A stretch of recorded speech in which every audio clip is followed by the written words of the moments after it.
What's up? Hey guys, welcome to my channel, Gigi's Reality. I'm your girl Gigi. Thank you guys for tuning in. You are trying to see what happened last night on the Potomac Housewives, and your girl is gonna fill you in. But before we get into that, hit that subscribe button. It is free 99. I say that every time. I'm trying to get to 100 subscribers by the end of the month.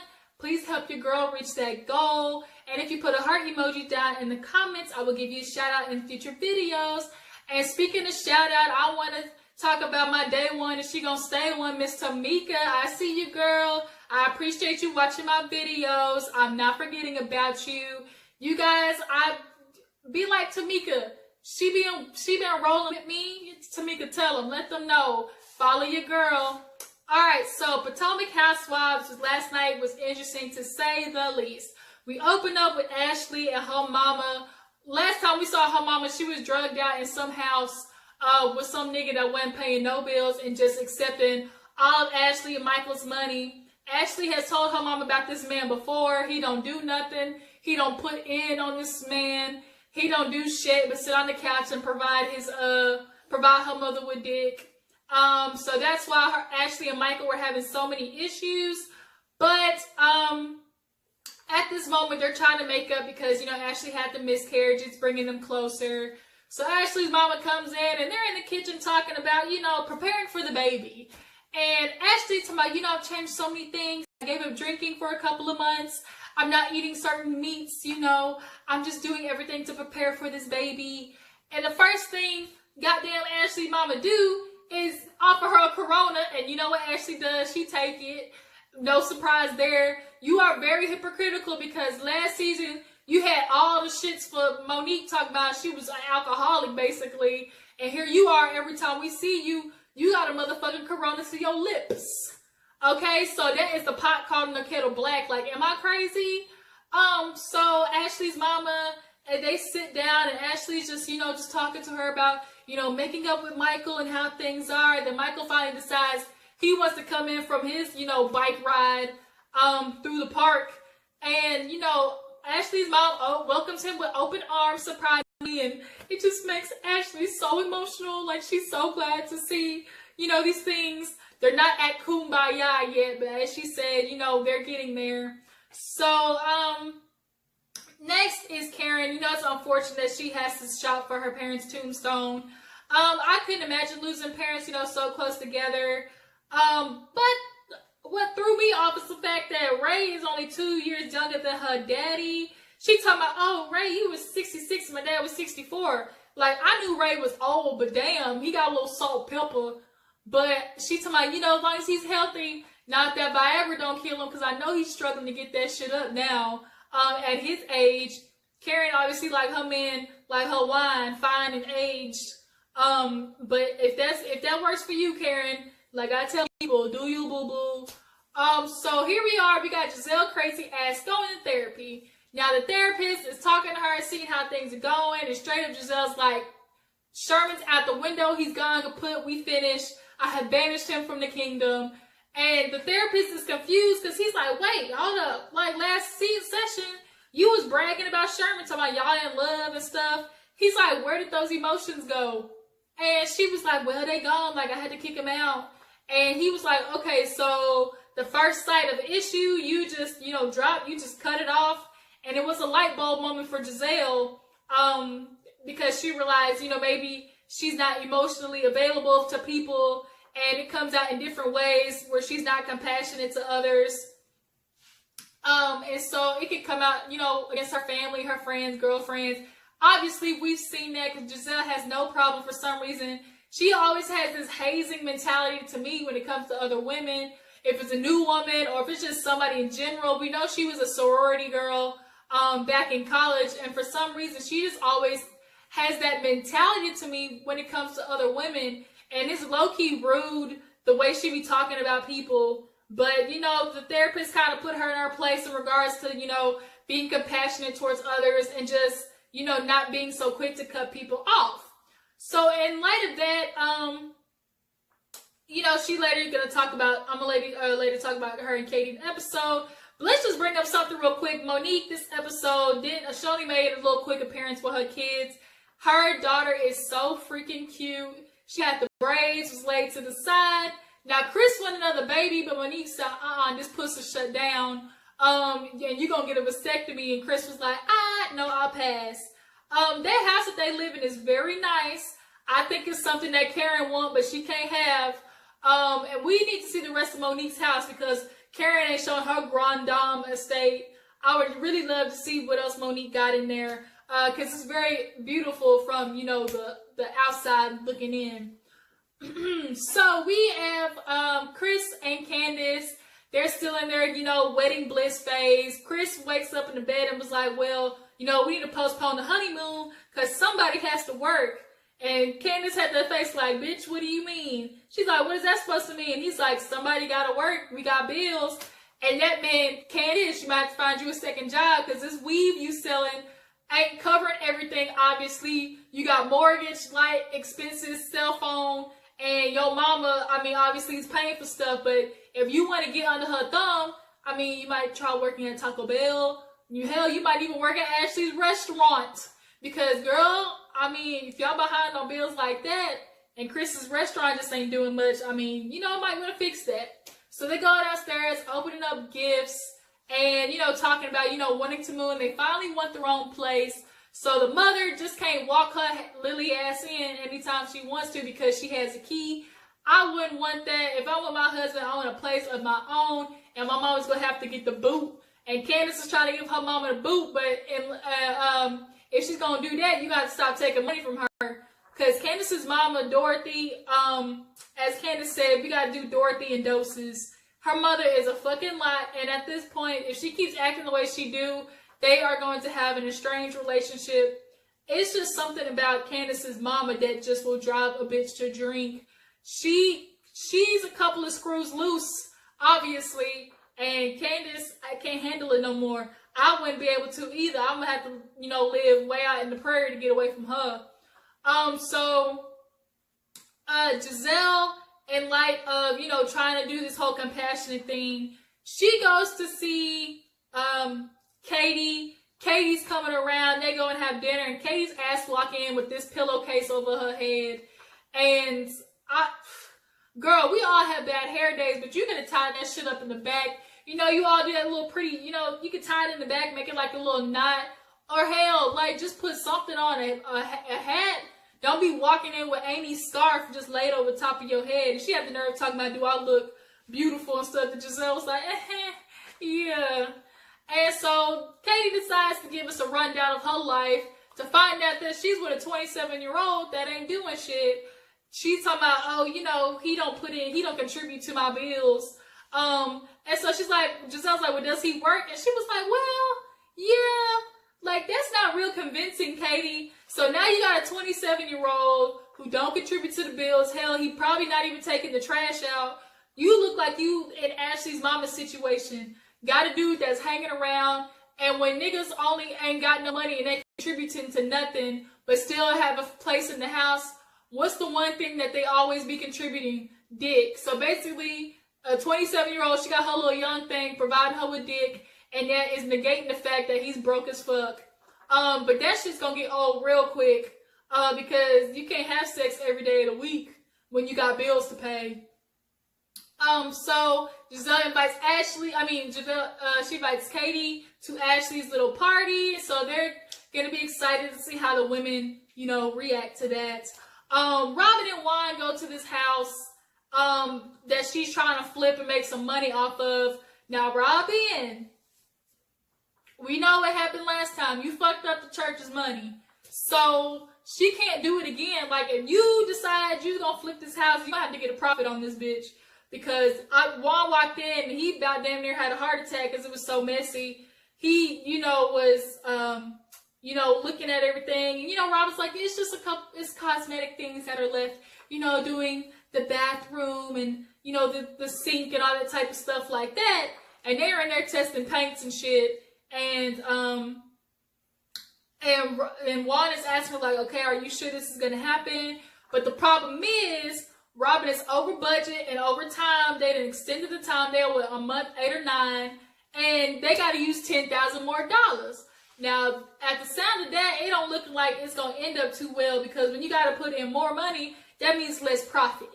And she's obviously saying, like, I can't, embarrass us again. I was the one who brought up the deal last time, and his friend stole all the money. And she's like, I just can't do that again to Juan. So she's having a lot of pressure, basically. She can't mess up the coin again. And so, Robyn, you better take a prayer. Hopefully God answers you. Now, on to the next person she needs to be compassionate to. She goes to visit the Grand Dame in wherever Great Falls that she lives. And Karen is basically saging everything. And Gizelle walks in and she starts smoking her with all this stuff and praying. Gizelle's the devil at this point to Karen. And she walks in and, Gizelle's looking around, being nosy. And Karen is like, welcome. We're going to start small. I'm going to show you only a little bit. And Gizelle's like, you want to give me a grand tour? And Karen was like, bitch, you're going to stay right here in this living room, in this kitchen.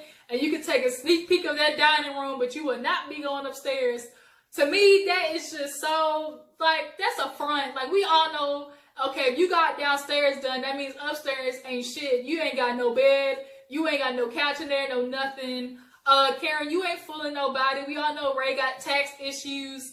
So you can only afford this much that you showing us, basically. And Gizelle was like, it's okay if she lives in the basement. All she just had to do is admit it. Bitch, for what? Because you take pride and basically picking at people and the shit they go through. Gizelle takes too much happiness to me, and basically in what other people deal with and their issues. You can't be friends with a bitch like that enjoys your pain. And Karen obviously brought that up. She's in the kitchen getting stuff to drink, and she told that bitch you get 2 rooms at a time. Right now you got the living room and the kitchen. So they walk in the living room. She's like, sit your ass down. And they start talking, and was like, Karen pulled out the big ass word. You were just deplorable last year. Like, girl, hold up, skirt. Deplorable. Okay, that's what we doing. So Gizelle was like, she was throwing on too, like, oh, I was deplorable. And so she's asking, well, how are things with Sherman? Is that the reason why you've been acting the way you act? And Gizelle was like, well, no. We're not going to talk about Sherman. She kind of really changed the subject.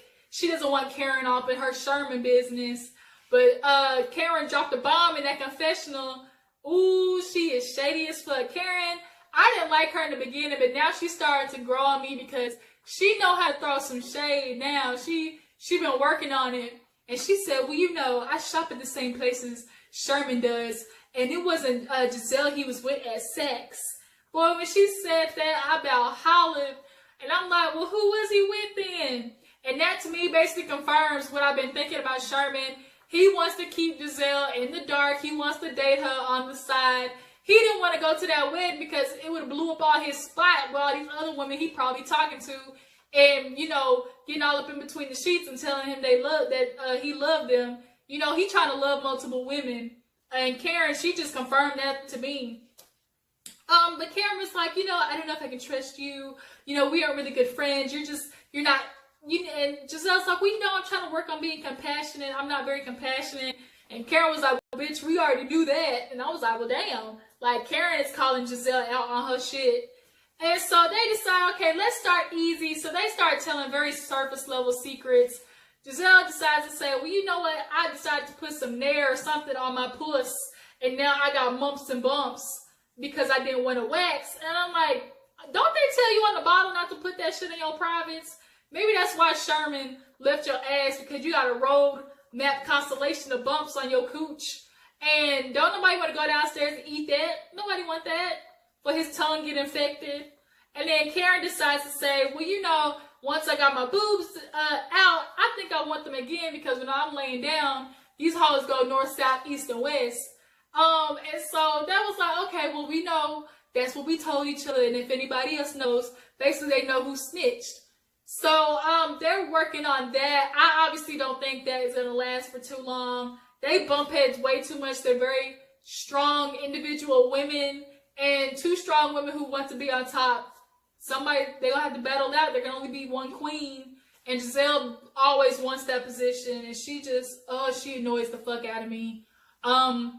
So here it is. We get to Ashley's little party. She's throwing for her Uncle Lump. And, you know, Michael and him are kind of on the rocks. Lump don't really like him. He feels like Michael uses Ashley as a trophy wife. Uncle Lump is basically Ashley's father figure because he disappeared. Papa was a Rolling Stone, so he out there, you know, fucking and ducking basically Ashley's mama. So everything looks nice. The 90s theme. Gizelle comes in. Robyn comes in with pink hair. The family, you know, is coming in hugging Ashley. And then Michael's ass disappears to the bar where he's flirting with this little hunk of chocolate meat. I don't know if he was straight, gay, whatever, but Michael was all for it. He talking about, ooh, this is hard as a rock. I'm a good looking man, but you're better looking. Like, Michael, if you don't get up off his ass cakes, and then when Robyn came, he hugging Robyn talking about, where's Juan? Juan's my man. Like, okay, now you trying to be Juan's wife too? Obviously, Michael will be the bitch in the relationship.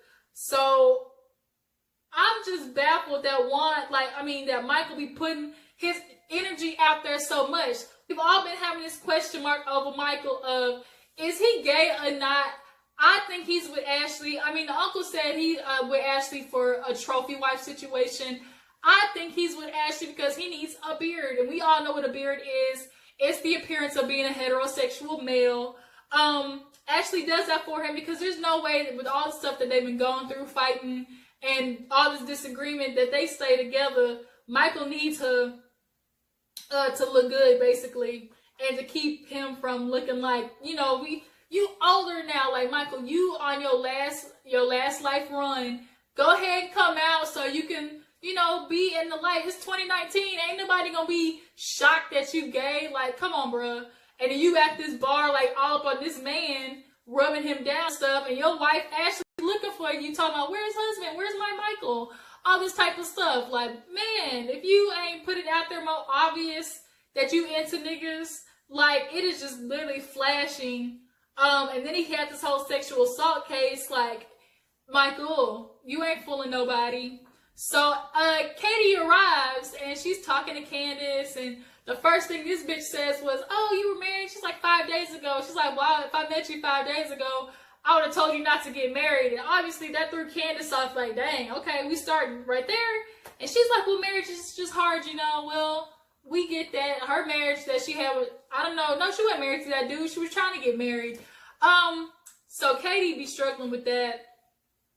And then they all decide to, you know, sit down and everything. Katie and Candace have something in common. They mama be footing the bill for everything. But Katie's an only child, so she was like, you know, it's a hard situation of being with my mom. But Candace was like, oh, you're lucky, you're an only child.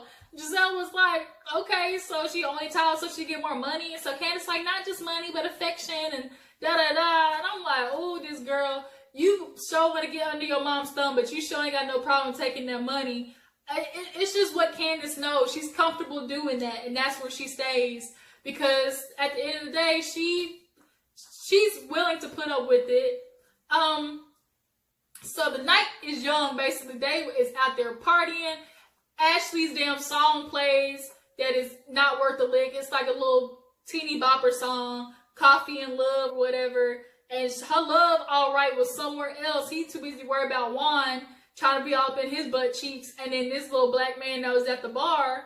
And Robyn, everybody was lit, you know, taking the shots and stuff. And Robyn was talking about, well, you know, I had so many videos on my phone. And I didn't know I was recording him. And Michael's in one of the videos talking about, Juan's my dude, all drunk and stuff. You know, Juan's my man. I really love him. And all that drunk, you know, when being drunk is sober thoughts that they say. A drunk man never tells no tales. And all Robyn said in her confession was, all I heard was, I would suck his dick and mind is blown. And Michael, he kind of like tried to do a backtrack and went and talked to the producers and was like, oh, I don't know, my mic was on all night. It broke? And the producer was like, no, we didn't hear nothing. Now, whether the producers lied or not on that, we'll never know. But Michael, when you getting drunk, all your truth start coming out we knew you like niggas, but now that you said that, I actually believe Robyn. I absolutely believe her. I think he said something. He got a thing for Juan. He want to be Robyn so bad, but you ain't got no puss, so it ain't gonna happen. And so Ashley, I think Ashley has known about his little fiend for, you know, men and little boys, but she puts up with it. Now she's gonna have a baby. She wants a baby with him, and she thinks that's gonna fix everything. But newsflash, it won't. Ashley, you got a lot to handle and a lot to put up with. But that was all for this episode. It was just a lot. It was basically about Gizelle and her, you know, her new lease on life and trying to be a better person. But we all know that shit is just for the birds. Gizelle can't do it. She's always gonna be her annoying ass self picking on people. Somebody eventually needs to give her the business, and I think it's gonna be Karen, because Karen is not playing with Gizelle no more, and I absolutely am here for it. What do y'all think about Karen and Gizelle relationship? How long do you think it's gonna last? But y'all, tell me what y'all think about Michael. Do y'all think he's got a thing for the men's, but just trying to keep it on the low? Like I like to say the saying, he got a little sugar in his tank. He a little sweetness. Like Robyn say, we all know what you like, Michael. Quit playing. We ain't stupid. So drop down in the comments and tell me if y'all think Candace can actually follow through with, you know, not taking money from her mama. It's going to be hard, but she's going to have to do it to, you know, get her freedom.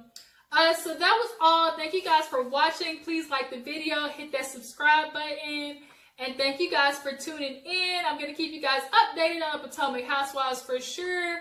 And stay tuned, you know, have a look out for the 90 Day Fiance. I think I'm going to do that because that show is really, really good.